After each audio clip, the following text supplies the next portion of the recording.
61 લાખની છેતરપિંડી કરનાર 2 આરોપીઓ ઝડપાયા. 52 લાખની રોકડ કરાઈ જપ્ત. પશ્ચિમ કચ્છ જિલ્લાની સ્થાનિક ગુના સંશોધન શાખાએ સસ્તા દરે સોનું આપવાની લાલચ આપીને રાજસ્થાનના એક ઝવેરી સાથે ₹61 લાખની છેતરપિંડી આચરવાના બહુચર્ચિત પ્રકરણમાં 2 મુખ્ય આરોપીઓને ઝડપી પાડ્યા છે. સુરક્ષા દળોએ આરોપીઓ પાસેથી ₹52 લાખની માતબર રોકડ રકમ પણ જપ્ત કરી છે.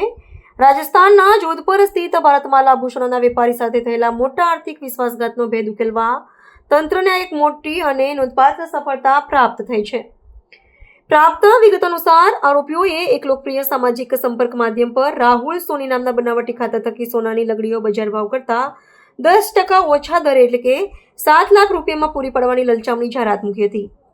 આ લાલચમાં આવીને ભોગ બનનાર વેપારીએ આરોપીઓને કુલ ₹75 લાખ ચૂકવ્યા હતા. શરૂઆતમાં વિશ્વાસ કેળવવા માત્ર 2 સોનાની લગડીઓ આપીને બાકીના ₹61 લાખ ઓળવી જઈને આ ઈસમોએ આયોજનબદ્ધ રીતે ઠગાઈ આચરી હતી.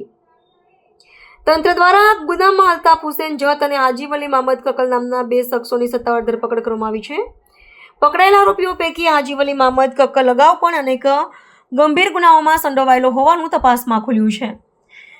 તેના વિરુદ્ધ ગેરકાયદેસર રીતે જમીન પચાવી પાડવી, છેતરપિંડી અને હત્યાના પ્રયાસ જેવા સંગીન ગુનાઓ ભૂતકાળમાં નોંધાઈ ચૂક્યા છે. આ રીઢા ગુનેગારોની સઘન પૂછપરછમાં અન્ય આર્થિક ગુનાઓનો ભેદ પણ ઉકેલાય તેવી પ્રબળ શક્યતાઓ છે. આંતરરાજ્ય છેતરપિંડીના કૌભાંડને ખુલ્લું પાડીને સુરક્ષા દળોએ કડક સંદેશ આપ્યો છે અને સાથે જ વહીવટીતંત્રે સામાન્ય નાગરિકો તેમજ વેપારીઓને આભાસી માધ્યમો પર મળતી માહિતી આવી અવાસ્તવિક લાલચોથી અત્યંત સાવધ રહેવાની કડક ચેતવણી ઉચ્ચારી છે.